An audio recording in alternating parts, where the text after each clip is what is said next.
తిరుపతిలోని మోహన్ బాబు యూనివర్సిటీకి ఉన్నత విద్యా కమిషన్ భారీ షాక్ ఇచ్చింది. మోహన్ బాబు యూనివర్సిటీకి భారీ జరిమానా విధించింది.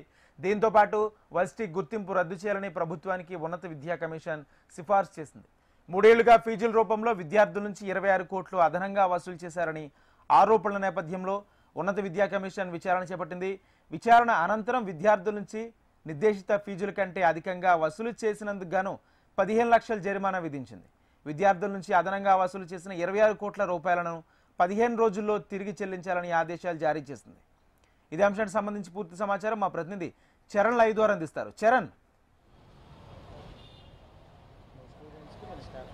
రాజేంద్ర, అయితే తిరుపతి జిల్లాలో ఉన్నటువంటి మోహన్ బాబు యూనివర్సిటీకి భారీ జరిమానా అయితే విధించిన పరిస్థితి నెలకొంది. ఉన్నత విద్యా కమిషన్ అయితే కన్నా 15 లక్షల రూపాయలు జరిమానా విధిస్తూ కన్నా ఉత్తర్వులు అయితే జారీ చేసిన పరిస్థితి నెలకొంది. దీని నేపథ్యంలోనే ఏదైతే యూనివర్సిటీలో విద్యార్థులను అధిక ఫీజులు వసూలు చేస్తూ మోహన్ బాబు యూనివర్సిటీ యాజమాన్యం పీడిస్తోందని చెప్పి గతంలో పోరాటాలు ఎన్నో జరిగాయి. ఈ నేపథ్యంలోనే కమిషన్ స్పందించి దీనిపైన భారీ ఎత్తున ఫీజు వసూలు చేస్తూ మళ్ళీ విద్యార్థులను ఎంతో ఇబ్బందులకు గురి చేస్తున్నారని చెప్పి ఉన్నత విద్యా కమిషన్ అయితే ఇచ్చిన ఫిర్యాదులతో ఇవాళ ఎంతో వాటిపైన అయితే చర్యలు చేపట్టిన పరిస్థితి నెలకొంది. ప్రస్తుతం మనతో పాటు విద్యార్థుల తరఫున పోరాడినటువంటి ఎస్ఎఫ్ఐ నాయకులు ఉన్నారు. వాళ్ళతో ఏఎస్ఎఫ్ఐ నాయకులు అయితే ఉన్నారు, వాళ్ళతో మాట్లాడదాం. సార్ చెప్పండి, ఇవాళ మోహన్ బాబు యూనివర్సిటీలో జరుగుతున్న అక్రమాలపై మీరు ఎన్నో పోరాటాలు చేశారు.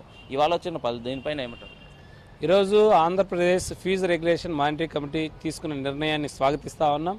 అదేవిధంగా గతంలో కూడా విద్యార్థుల దగ్గర అధిక ఫీజులు వసూలు చేస్తారని చెప్పేసి కూడా గత సంవత్సరము డిసెంబర్లో కానివ్వండి, ఈ సంవత్సరంలో ఉన్నటువంటి జూలై ఆగస్టులో కూడా ఆంధ్రప్రదేశ్ ఉన్నత విద్యామండలికి, అదేవిధంగా all India council of technical ఎడ్యుకేషన్కి, సీఎంఓ ఆఫీస్కి కూడా మేము ఫిర్యాదు చేయడం జరిగింది. ప్రధానంగా మోహన్ బాబు విశ్వవిద్యాలయంలో ఎవరైతే ఫీజు కన్వీనర్ కోటా కింద అంటే కన్వీనియర్ కోటా కింద రాష్ట్ర ప్రభుత్వం ప్రైవేట్ యూనివర్సిటీలో కూడా 35% మంది సీట్లను భర్తీ చేసింది. అటువంటి విద్యార్థుల దగ్గర ప్రభుత్వం నిర్ణయించిన ఫీజు కంటే అధికంగా 20,000 రూపాయలు కూడా అక్కడ వసూలు చేయడం జరిగింది. దీని ద్వారా వందలాది కోట్ల రూపాయలు వైపు రీఎంబర్స్మెంట్ వసూలు చేయడమే కాకుండా డ్రెస్సుల పేరుతో అంటే యూనిఫామ్ పేరుతో 10,000 రూపాయలు వసూలు చేయడం. ఈరోజు సరౌండింగ్లో ఉన్నటువంటి ఎవరైతే డే స్కాలర్స్ పిల్లలు ఉన్నారో డే స్కాలర్స్ పిల్లలు అక్కడ హాస్టల్లో మధ్యాహ్నం భోజనం చేయకపోయినా కూడా వారి దగ్గర ప్రతి విద్యార్థి దగ్గర నుంచి కూడా 20,000 రూపాయలు మీరు ఫీజు చెల్లించాలని చెప్పేసి కూడా ఆదేశాలు ఇవ్వడం జరిగింది. వీటన్నింటి కూడా ఆధారాలతో సహా మేము ఫీజు రెగ్యులేషన్ కమిటీకి, ఆంధ్రప్రదేశ్ ఉన్నత విద్యామండలికి, ఏఐసిటికి కూడా ఫిర్యాదు చేశాం. ఈరోజు ఏఐఎఫ్ఆర్సీ తీసుకున్న నిర్ణయాన్ని స్వాగతిస్తాం. ఈరోజు వాళ్ళు చెప్పినట్టు 26 కోట్ల రూపాయలు మాత్రమే విద్యార్థులు చెల్లిస్తామంటున్నారు. ఈరోజు 26 కోట్ల రూపాయలు కాదు, ఈరోజు వాలిమార్ ప్రాజెక్ట్స్ ఎల్ఎల్పి అనే దాని కింద విద్యానికేతన్ ట్రస్ట్ నుంచి కూడా లేకుండా యూనివర్సిటీకి మాత్రం నిధులు మళ్ళించారు. సుమారుగా 200 కోట్ల పైబడి ఈరోజు హాస్టల్ ఫీజులు, యూనిఫామ్ల ఫీజులు, లేకపోతే ఇతరత్ర కోర్సుల ఫీజులు అని చెప్పేసి కూడా తీసుకున్నారు. వాలిమార్ ప్రాజెక్ట్స్ దాని మీద కూడా తక్షణమే రాష్ట్ర ప్రభుత్వం ఈరోజు సిట్ విచారణ చేస్తే ఇంకా మరిన్ని కూడా బయటపడతాయి. సిట్ విచారణ చేయాలని చెప్పేసి కూడా రాష్ట్ర ప్రభుత్వాన్ని డిమాండ్ చేస్తున్నాం. అదేవిధంగా అక్కడ ఉన్నటువంటి విశ్వవిద్యాలయం ఆంధ్రప్రదేశ్ ప్రైవేట్ యూనివర్సిటీ యాక్ట్ ఏదైతే చెప్తా ఉందో 44 సెక్షన్ ప్రకారం రాష్ట్ర ప్రభుత్వమే స్వాధీనం చేసుకుని అక్కడ విద్యార్థులకి అక్కడ ఉన్న స్టాఫ్కి ఇబ్బంది లేకుండా కూడా ప్రభుత్వమే స్వాధీనం చేసుకుని నడపాలని కూడా డిమాండ్ చేస్తున్నాం. గతంలో కూడా మంచు మనోజ్ గారు కూడా మేము చేస్తున్న పోరాటానికి స్వయాన వారి కుమారుడే మాకు మద్దతుగా తెలపడం జరిగింది. వారు కూడా సీఎంఓకి కంప్లైంట్ చేయడం జరిగింది. కాబట్టి మోహన్ బాబు గారికి ఒకటే చెప్తా ఉన్నాం, ఈరోజు మోహన్ బాబు విశ్వవిద్యాలయం ఏం జరుగుతుందని చెప్పేసి కూడా మీరు వచ్చి వాస్తవ విషయాలు తెలుసుకోండి. ఈరోజు ఇక్కడ ఉన్నటువంటి సీఈఓగా ఉన్నటువంటి వినయ్ మహేశ్వర్, ఎగ్జిక్యూటివ్ డైరెక్టర్గా ఉన్నటువంటి అతను ఈరోజు పూర్తిగా కూడా దీన్ని కార్పొరేట్ వైపు పేదల నుంచి విద్యార్థుల నుంచి లక్షలాది రూపాయలు దోచుకొని పెట్టడానికి ప్రయత్నం చేస్తున్నారు. కాబట్టి ఇప్పటికైనా మీరు తెలుసుకొని విశ్వవిద్యాలయంలో ఉన్న విద్యార్థుల్ని ఉన్నత చదువుకోవడానికి కూడా అవకాశం కల్పించేట్లుగా మీరు యూనివర్సిటీ కాపాడాలని కూడా చెప్పేసి కూడా కోరుతా ఉన్నాం. ఇవాళ 26 కోట్ల రూపాయలు మళ్ళీ రిటర్న్ విద్యార్థులకు ఇవ్వాలని చెప్పి చేస్తున్నారు. 26 కోట్లు ఇంకా ఉండదని చెప్పచ్చు. ఎందుకంటే పేరెంట్స్ కూడా ఎంతో గొడవ చేసిన పరిస్థితి అక్కడ ఉంది. అక్కడ వచ్చినటువంటి అధిక ఫీజులు వసూలు చేస్తున్నారు మా దగ్గర నుంచి. ప్రశ్నిస్తే బౌన్సర్ల ద్వారా మమ్మల్ని దాడి చేస్తున్నారు అని చెప్పి ఇచ్చేస్తారు కదా, దానిపైన కానీ మీరు పోరాటం చేశారు, దీన్ని ఏమంటారు? అంటే ఇప్పుడు కేవలం ప్రభుత్వం ఏం చెప్తుందంటే కేవలం 4,500 ఫీజు 5,000 రూపాయల వరకే ఒక కోర్స్కి అని చెప్పేసి ప్రభుత్వం వారు చేసిన 3 మ్యాన్ కమిటీలో రిపోర్ట్లో ఇవ్వడం జరిగింది. ఆ 3 మ్యాన్ కమిటీలో రిపోర్టే కాకుండా ఈరోజు అక్కడ అనేక కోర్సులు ఉన్నాయి. ఇంజనీరింగే కాకుండా డిగ్రీ ఉంది, ఫార్మసీ ఉంది, తర్వాత బీఎస్సీ నర్సింగ్, పారామెడికల్ కోర్సులు, తర్వాత హాస్టల్ ఫీజులు, అక్కడ క్యాంటీన్ సంబంధించి ఇవన్నీ కూడా అండర్ ది ఇన్సైడ్ ద క్యాంపస్లోనే ఉన్నాయి. కాబట్టి ప్రభుత్వం వాటన్నిటిని కూడా తీసుకునేసి సుమారుగా 200 కోట్ల రూపాయలు పైబడి ఉన్నాయి 3 సంవత్సరాల్లో. కాబట్టి దాని మీద సిట్ విచారణ చేస్తే మరింతగా బయటపడే అవకాశం ఉన్నది. గతంలో విద్యార్థుల మీద బౌన్సర్లు కూడా దాడి చేశారు, దాన్ని ఖండించాం. బౌన్సర్లు కూడా అటువంటి వాళ్ళని తొలగించాలని కూడా డిమాండ్ చేస్తే వాళ్ళు కూడా కొంతమంది తొలగించారు. కాబట్టి విద్యార్థులు స్వయాన్ని అక్కడ జరుగుతున్న తప్పులు ఉన్నాయి కాబట్టే వారి కుమారుడు కూడా దాని మీద పోరాటానికి మద్దతు చేయడం జరిగింది. ఈరోజు మనోజ్ గారు కూడా చేసిన తర్వాత కూడా సీఎంఓలో కదలికలు వచ్చాయి.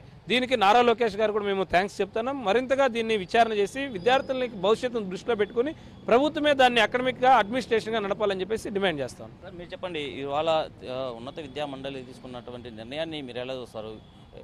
ఇక్కడ ముఖ్యంగా నిర్ణయాన్ని అయితే ఖచ్చితంగా స్వాగతించాలి.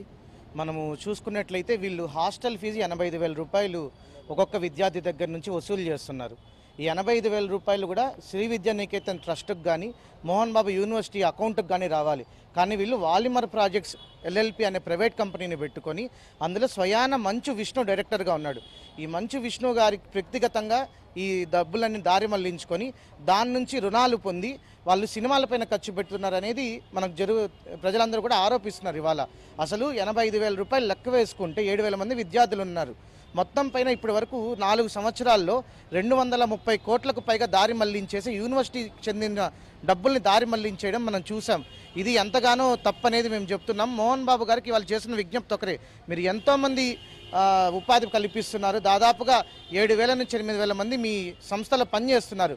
వాళ్ళందరూ కూడా మీరు చేసినటువంటి ఒక కార్పొరేట్ వ్యక్తిని వినయ్ మహేశ్వరి, అతనికి ఎడ్యుకేషన్లో ఎలాంటి అనుభవం లేదు, అలాంటి వ్యక్తిని మీరు ఇక్కడికి తీసుకొని వచ్చి పెట్టడం అనేది మేము ఖండిస్తున్నామండి.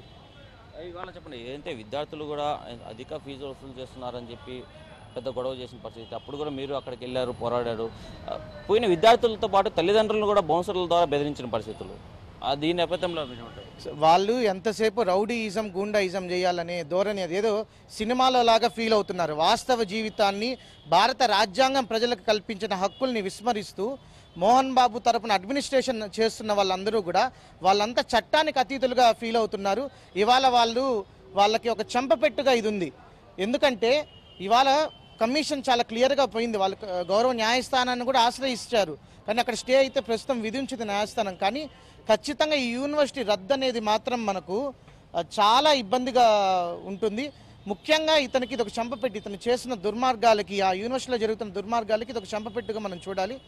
ఇవాళ అయితే విద్యామండలి ఉన్నత స్థాయిక విద్యామండలి గారు కమిషన్ అయితే కనుక మోహన్ బాబు యూనివర్సిటీని రద్దు చేయాలంటున్నారు. ఈ రద్దు చేసే సమయంలో విద్యార్థుల పరిస్థితులు ఏమి అని కనుక్కుందాం. సార్, ఇవాళ కమిషన్ చెప్తున్నారు మోహన్ బాబు యూనివర్సిటీని రద్దు చేయాలంటున్నారు. తర్వాత విద్యార్థుల పరిస్థితి ఎలా ఉంటుంది?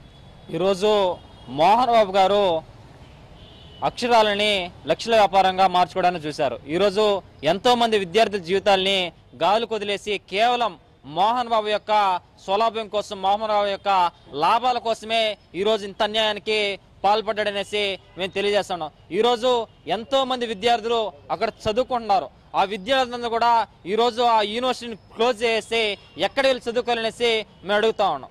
అయితే విద్యార్థులు చెప్తున్నారు, అయితే విద్యార్థి సంఘాల నాయకులు కూడా అయితే మోహన్ బాబు కాలేజీలో జరుగుతున్నటువంటి అక్రమాలకు సరైన చంపపెట్టులాగా ఈ ఉన్నత విద్యా మండలి అయితే కనుక తీసుకొచ్చిందని చెప్పి ఈ ఇచ్చిన ఫిర్యాదులు కూడా విద్యార్థులందరూ స్వాగతిస్తున్న పరిస్థితి నెలకొంది. ఇప్పటికే దీనిపైన సినీ నటుడు మోహన్ బాబు యూనివర్సిటీకి సంబంధించి ఎలాంటి నిర్ణయం తీసుకుంటారో వేచి చూడాల్సింది.